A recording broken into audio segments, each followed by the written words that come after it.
morning shrimp. You like Eva's new crate? She loves it. Give me a hug.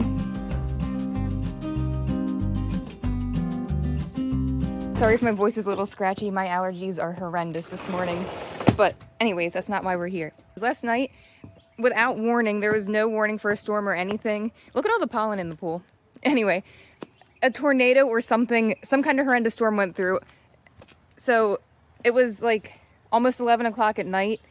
So I couldn't really assess the damage, but it was loud. All the windows in the house were rattling and shaking. You could hear stuff outside getting thrown all around. It was so loud it sounded like a train going through. Oh man, that's not good. So let's look at some of the damage. Like, I can't describe to you how loud it was. The only thing that, in my personal experience, that topped it, and I have a video of this on my channel, was a couple years ago in July. We had a tornado go through. Some people say it was a confirmed F1 tornado, and other people say it wasn't a tornado. I don't know. All I know is that it was the worst storm I've ever experienced in my lifetime. And this wasn't quite as loud, but I'd say it was kind of close, so it was scary. Spinach. My pea tower is still standing, though, and the peas look good, so that's a blessing. But yeah, it was crazy because yesterday it was a beautiful day, and then at night, you know, it was pretty peaceful. There was no warning, and then just out of nowhere, everything was peaceful, quiet, and then boom, it was so loud. And that's nuts. So keep in mind, oh, I need to pressure wash that. Don't look at that. Keep in mind, Brutus, this is Brutus, by the way, was tied to this, but it fell down yesterday before the storm. I just didn't have a chance to fix it because I was working overtime yesterday, so I wasn't home much, and then I had to go straight to my aunt's surprise party. So keep in mind, Brutus has been here since the other night, and that huge windstorm went through that broke our swing, and Brutus didn't even move. How do you explain that? Brutus is here to keep the hawks away from the chickens. He is ride or die. He stays out here through all kinds of weather. He's been out here through the snow, the rain, the sleet, and now the tornado or whatever it was. I'll have to put more air in it and get it tied back up. The chickens are okay though. They were in their nice Amish-made coop, so they were totally fine. Pretty muddy in here though. It rained really, really heavy for a brief period. So I'm glad I didn't spread the mulch yet because that would have washed away. But I'm planning on spreading some dye-free hardwood mulch in here in the next few days to make it look a little bit nicer. But before I get them their treats, let's go see if we got any more damage. Today's Easter, by the way, so happy Easter. So it moved the bench. One plant fell, but not the other, so not too terrible. Not too bad as far as damage goes, at my house at least, but my boyfriend told me that there was a lot of mess, I guess like debris and tree branches and stuff, in the roads through our town when he was driving through it.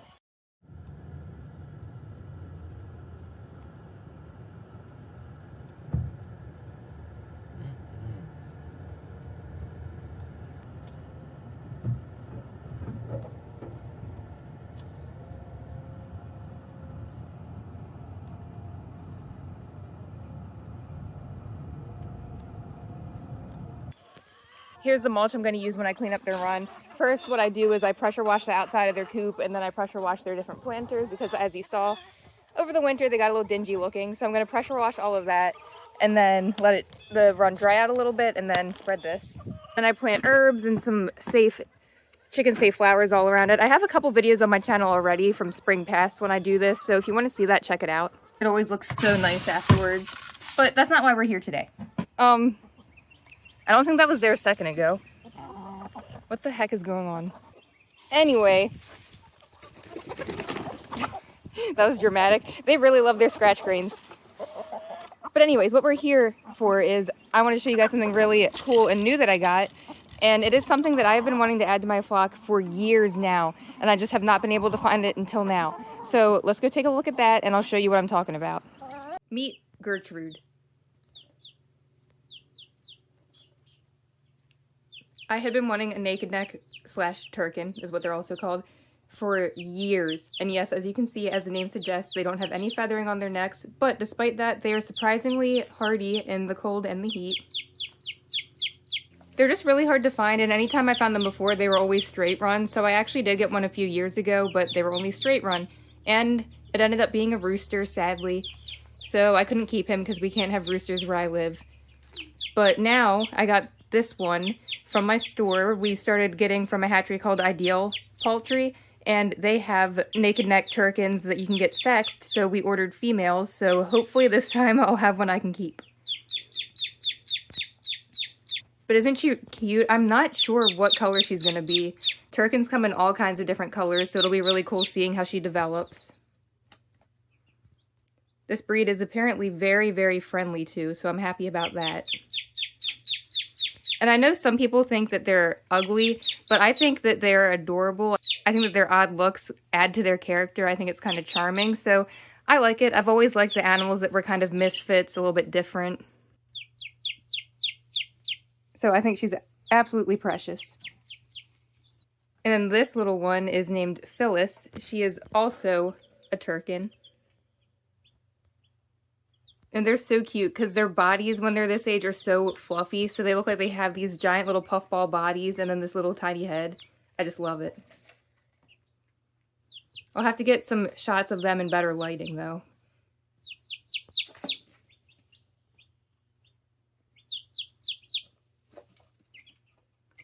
And then here are the roommates to Phyllis and Gertrude. I also got a Silky Chick and a Dominique. And a Dominique is actually one I've been wanting for a while too. They're also kind of hard to find. Most people are more familiar with a Barred Rock, but these are kind of like the OG Barred Rock. They actually helped create that breed. So here's a look at them.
These ones look angry.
weeks later, and you can see how fast they grow.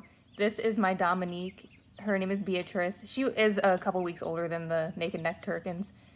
And then this is a Silky. So that's apple butter. That one's going to end up being smaller than all of them because Silkies are just a small breed. Although the one thing I'm a little bit nervous about is Silkies are hard to find sexed. So I had to get this one straight run, which means it was boys and girls in the mix. So I'm hoping and praying that this turns out to be a girl, because if it's a rooster, I'll have to rehome it because we can't have roosters where I live. But it's just funny because since it's a little bit older, it's bigger than the naked necks right now, but they will quickly catch up. I just have them in a guinea pig cage for right now, which I'm just going to say it. If you own a guinea pig or a rabbit, this is not a suitable cage for them to live in forever. Maybe when they're really, really tiny babies, but they would outgrow it quickly. So I don't really support that being sold for those animals, but for brooding chicks for the first couple weeks, it works pretty well if you don't have too many in here. But you can see that these guys are quickly outgrowing this too, so soon I'm going to upgrade them. And as fate would have it, Mimosa, my Silky, is broody. And if you're new to chickens, broody means that she wants to raise some babies. So I'm hoping I can move them out into a larger setup. I'm going to try it this weekend and see if she'll adopt them and raise them out there. So that way they'll have plenty more room and she can do all the work of raising them, because I'm actually allergic to birds. So if they can stay outside, that would actually be ideal for me. And the hen will take care of keeping them warm and all that stuff, so won't have to deal with the hassle of a heat plate, which is what I'm using here.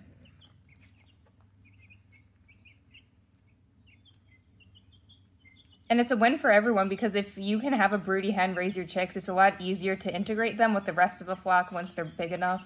And I have videos on my channel about how to do that if you want to check that out. Right now I have them in the garage and I have their heating plate plugged in, but it's a really, really nice spring day. It's about 80 degrees, so I figure bring them out to some slightly more fresh air instead of having them in the house. And now that they're getting bigger, I'm going to start introducing dried mealworms to them, so they can learn that that's a treat, and it'll also help tame them up. If you want to have tame-friendly birds, you want to handle them, not excessively because you don't want to stress them out, especially when they're really young and fragile, but get them out, hold them, let them sit on your lap a couple times a day, and then once you can start getting them to take treats out of your hand, that really helps tame them up too.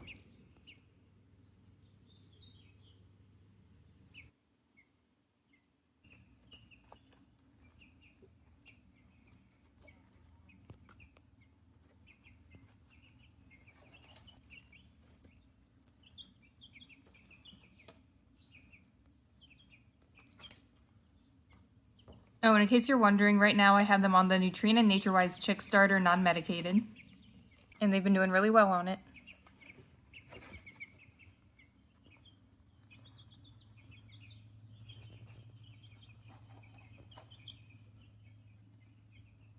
I just love how unique looking they are. I know some people think they're weird, but I think they're adorable.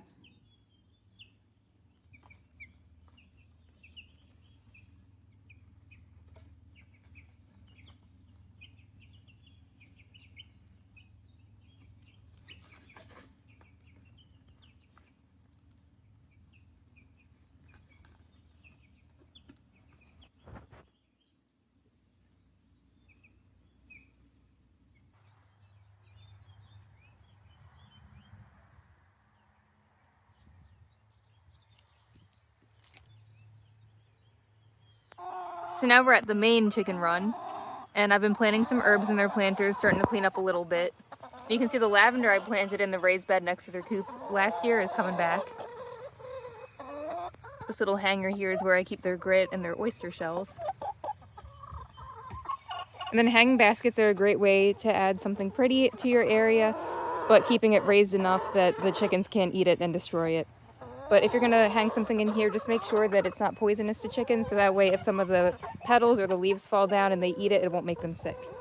And here I have rosemary, and this kind drapes over, so it's going to look really pretty and nice once it fills out. And it's nice having herbs in here because you can dry off the herbs and add it to their feed or their nesting boxes. Here we have oregano. And then here I put lavender, and that's going to fill out, so I only put one in there. I don't want to crowd it too much. Marigolds. And this one I have chamomile. And then here is Scone. She is actually half Turken, half Silky. Years ago when I had that Turken rooster by mistake, he bred with my Silkies, and so now I have her.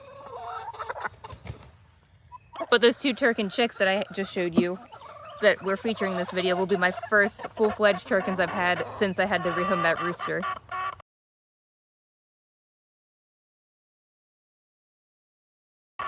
And then here is Mimosa being broody. She has raised many, many chicks for me. She always is a really good mom. So stay tuned so you can see if it'll be successful if I bring her out the chicks and see if she'll adopt them. Chances are she will. So make sure you subscribe so you don't miss those updates when the time comes. I'm going to give it a few more days just so the chicks can fully clear quarantine. And then we'll see what Mimosa thinks of her new little babies. Sorry, cornflower's being loud.